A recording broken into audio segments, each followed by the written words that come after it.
Covid test कब कराएं, Omicron से खुद को कैसे बचाएं और ओमिक्रॉन से बचाव के क्या है उपाय। इन सब सवालों के साथ टीम अनुभवी डॉक्टरों के पास पहुंची है। उन्होंने हल्की बुखार, सर्दी, जुकाम होने पर डॉक्टर से सलाह लेने के लिए कहा है तथा मास्क का इस्तेमाल करना जरूरी बताया है और लक्षण दिखने पर खुद को होम आइसोलेट करने की सलाह दी है। सर, जो ओमिक्रॉन फैल रहा है उसका टेस्ट कब करवाएं? सबसे पहले टेस्ट के बारे में मैं बताना चाहूँगा। जैसे ही आपको लगे गले में खराश है, जुकाम है, बुखार है, बदन दर्द हो रहा है या कोई असामान्य आपको सिम्टम लग रहा है ऐसा, तो आप तुरंत ही अपना नज़दीकी जो भी स्वास्थ्य केंद्र है वहाँ पे जाके या हमें आप सूचित करें तो हम भी जहाँ पे टीमें जाती हैं तो उस हिसाब से आपको गाइड करेंगे।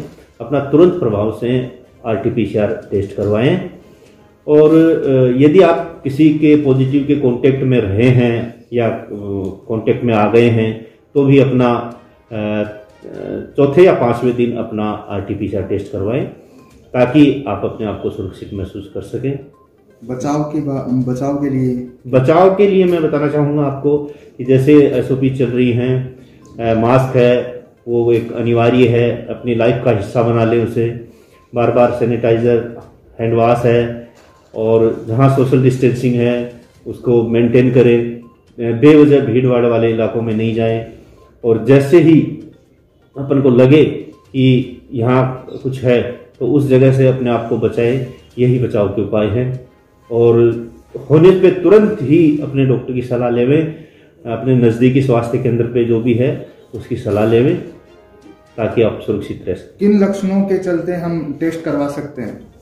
नॉर्मली अपन जो अभी चल रहा है उसमें फीवर कम आ रहा है, गले में खराश और हल्का फुल्का नेजल ब्लॉक है, जैसे नेजल कंजेशन हम बोलते हैं हमारी लैंग्वेज में, जैसे आम भाषा में बोलते हैं नाक बंद हो गया है, जुकाम का सा महसूस हो रहा है, गले में खरखरी हो रही है, थोड़ी थकान महसूस हो रही है, तो ये लक्षण इस बार ज़्यादा आ रहे हैं। तो ऐसे लक्षण आपको कहीं भी दिखाई दे तो आप तुरंत अपना करवाएं। उसके साथ में मैंने पहले भी बताया है जैसे कि फीवर हो, बॉडी एक हो, पूरे बदन में दर्द हो रहा हो, वीकनेस हो रही हो और असामान्य महसूस कर रहे हो तो तुरंत प्रभाव से अपना RT-PCR करवाएं।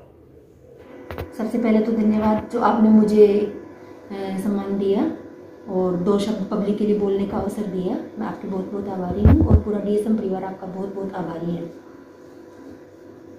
मैम, जो ओमिक्रॉन है उसको लेकर कब टेस्ट करवाएं और उसके बचाव के क्या उपाय हैं और क्या लक्षण होते हैं, कब जांच करवाएं?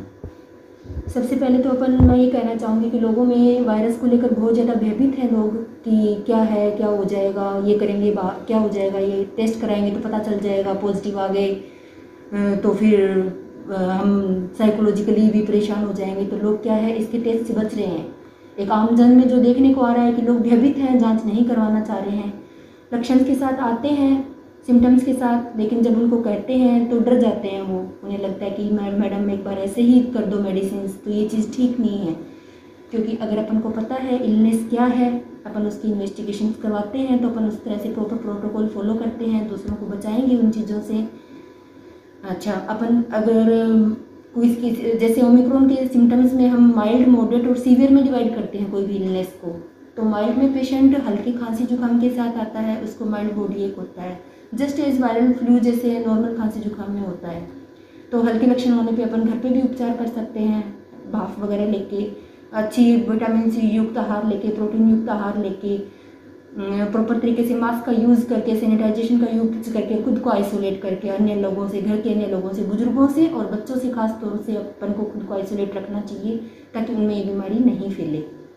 अच्छा, उसके बाद अगर मॉडरेट लक्षण पे जाते हैं तो उसमें थोड़ी तेज़ खांसी, तेज़ बुखार, थोड़ा तेज़ बदन दर्द होता है, ऐसे में पेशेंट को थोड़ी सांस की गति भी बढ़ सकती है।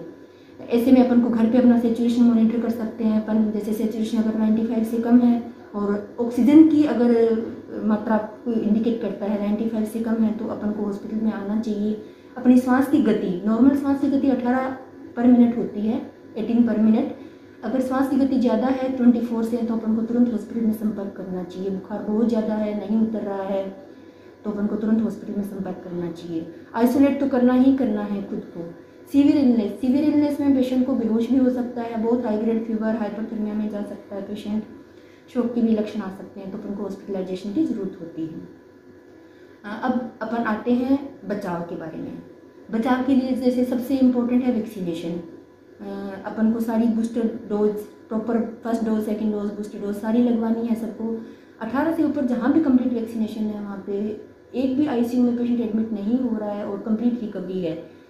सामान्यतः अगर इन पेशेंट्स को अगर होता भी है तो वो हल्के खांसी जुकाम के साथ निकल जाता है, बीमारी होती भी है तो। सैनिटाइजेशन, आइसोलेशन, क्राउडिंग वाली जगह अवॉइड करें और मास्क सबसे इम्पोर्टेंट है। मास्क का उपयोग 100% मास्क का उपयोग करें तो आप पूरी तरह से बीमारी से बच सकते हैं।